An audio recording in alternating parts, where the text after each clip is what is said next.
What's up, JNA Universe? I'm John. And I'm Allie. And we are back with another one. Another one. Yes, and today we're reacting to an Attack on Titan video. Yes, and so the name of this video is called Could the Modern World Beat the Rumbling? Depends on who's fighting. Is interesting. Huh?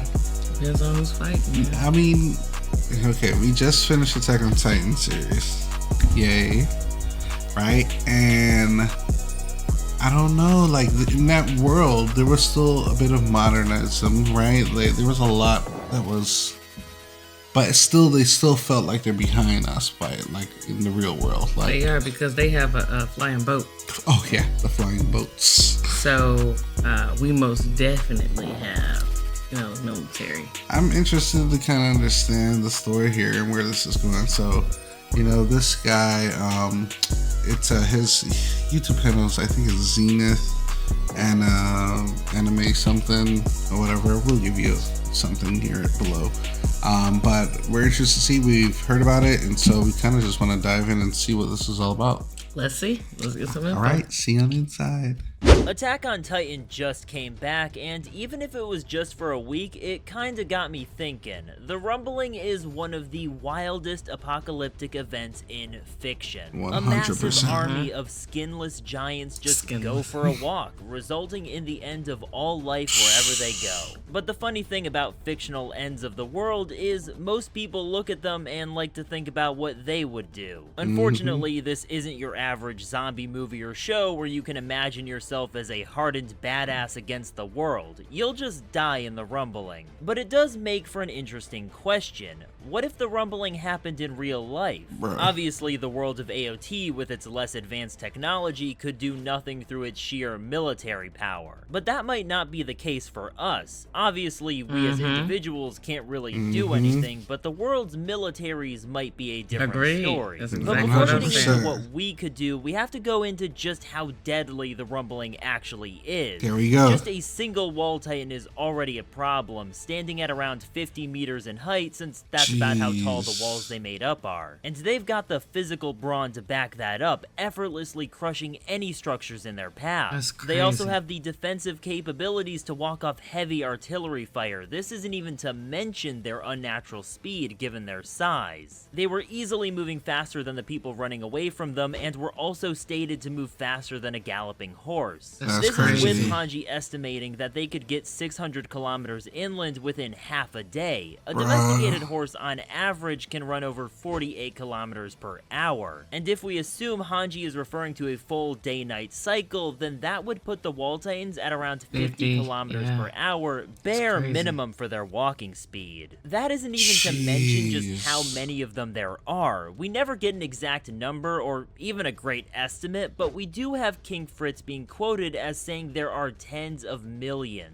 Although it's hard to say how accurate this number is, since Paradis should not be nearly big enough to house that many, especially since Fritz had every reason to embellish a bit. Another statement we have is Armin describing Shiganshina's district's wall alone as having hundreds of titans, which is more reliable considering his position, but we really have no absolute way of knowing. It's definitely a heavily debated thing just how many titans there were exactly participating. Dude, it doesn't matter how many. But most people Just don't one of really them, take two of them, Fritz's three of statement them. at face value, and a lot of doubt is placed on it by the community. For this video, we're going to be a little reserved and say there's likely tens of thousands to hundreds of thousands of them. Now, what happens if the military gets involved? That's not exactly a straightforward question. There's lots of political factors about how governments would respond to such a threat. But what we do know is that the initial ground response would be completely ineffective. Infantry is just useless against Wall Titans, and it's what brings us to their most devastating weapon: the intense heat that they put off. From making the water around them boil to burning alive any who come close, the anime makes this aspect of them even more impressive, with it explicitly showing people just on fire from being around them. Any ground troops would be instantly overtaken. This would probably be the fate of any ground-based weaponry as well. Like we see demonstrated when Hanji fights off some of the Wall Titans, there their weak spot is the same as any others, the nape of the neck. Our modern weaponry would absolutely be able to damage these monsters, that's for sure. Yeah. We see how a single explosion from a bombardment managed to blow one Titan's arm clean off. And the technology of this world is much less advanced. The problem with things like basic artillery is that it would have to attack from the front and won't be able to aim for the kill shot quite as accurately. I'm sure some would be taken out from a shot to the neck, since modern militaries do have some powerful explosives at their disposal, but not enough to make a meaningful dent before the source of the bombardment would be overtaken as well. The real asset that would actually be effective against this kind of enemy would be in the sky. Planes just have every possible advantage in this fight. Unless the Beast Titan come again. Than the Wall Titans, with many modern jets exceeding the speed of sound, such as the F-15 Eagle, which can reach Mach 2.5 and of which there are hundreds in service in the United States military. Aerial weaponry like this also has the advantage of being able to actually hit the Wall Titan's weak spots directly, since it can attack from a variety of angles. And realistically, it shouldn't take too long for militaries to figure out what the weak point of a Titan is. A couple of coordinated strikes and anyone paying decent attention would notice that the ones that got hit in the neck are the ones that stayed down. Hypothetically, the moment this gets figured out, a good amount of the Wall Titans sort of become a non-issue. Hell, even drone technology has come a long way, so the rumbling could probably be beaten from safely behind a computer. But you know what, let's give good old King Fritz the benefit of the doubt and take his threat of tens of millions of Wall Titans at face value. At least 20 million is quite a lot for sure. And I don't know, we somehow run out of the proper ammunition for the job. Humanity somehow gets their backs against the wall, and now the Wall Titans get to face our ace in the hole, nuclear bombs, here we of which go. there are literally thousands. Here we go. The most powerful bomb to ever be tested would be the Tsar Bomba, with a blast yield of 50 megatons and a fireball That's what I would do, drop it in the 5 miles. The destructive power to deal devastating damage to entire cities. And that one is from the 60s. We are likely capable of so much more nowadays. Hell, everything I've mentioned in this video is just stuff we know about. Considering we're talking about military technology, they're kind of in the business of not advertising their best weaponry. When I first thought of doing this video, I genuinely thought it would be interesting too. A straight up apocalyptic event. But no, 10 minutes of research and it becomes hilariously clear that we would just win.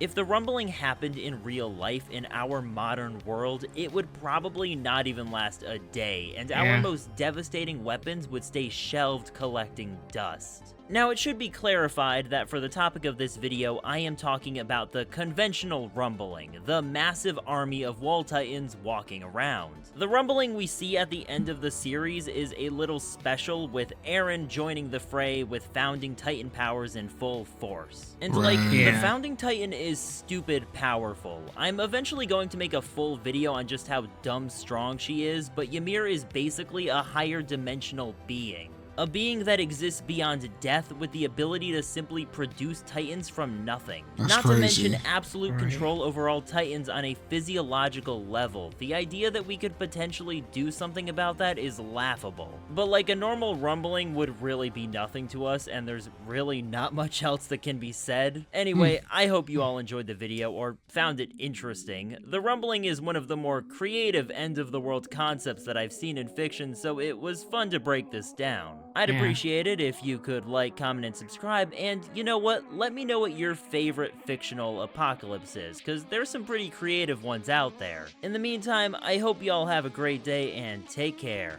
I'll see you around. Okay. So, let's unpack this a little bit.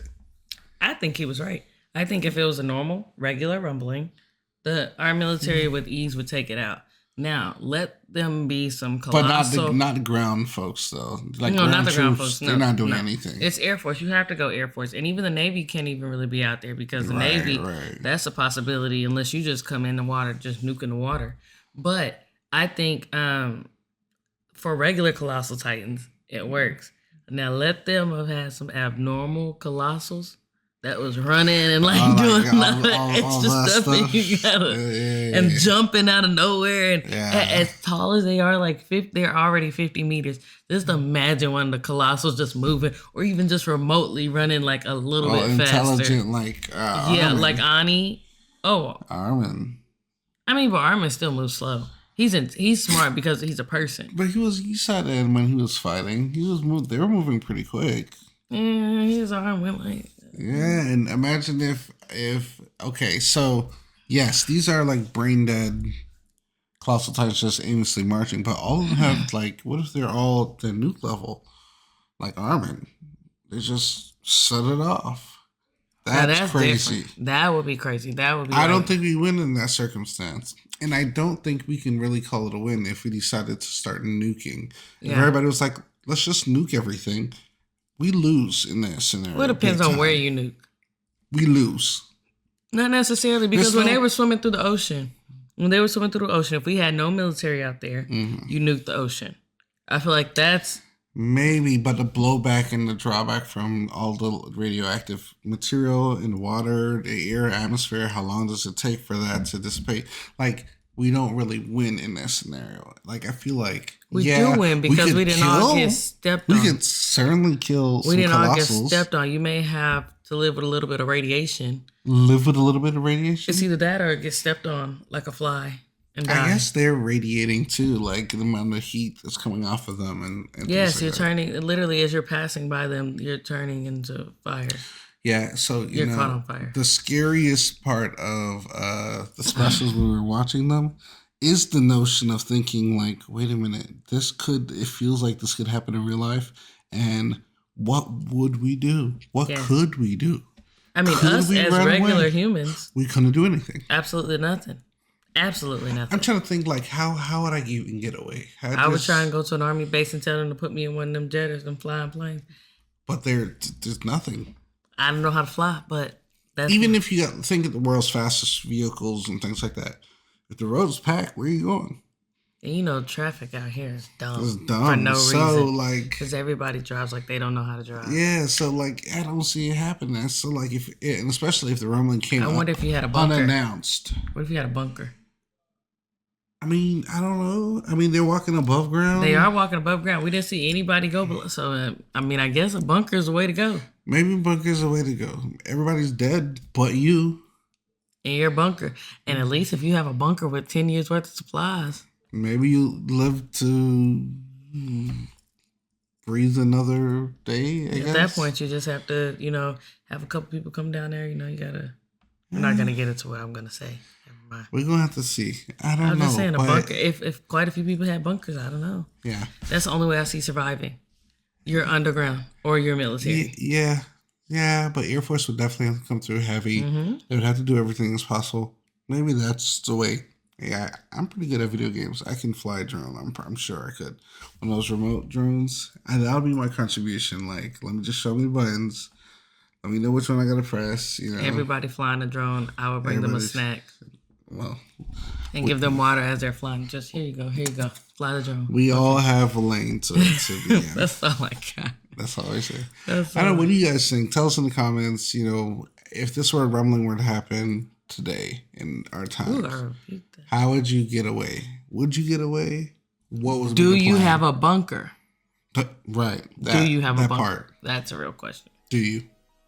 And is it stocked with at least 10 years worth of food? And can it house at least 50 people just in case you have to start the world over?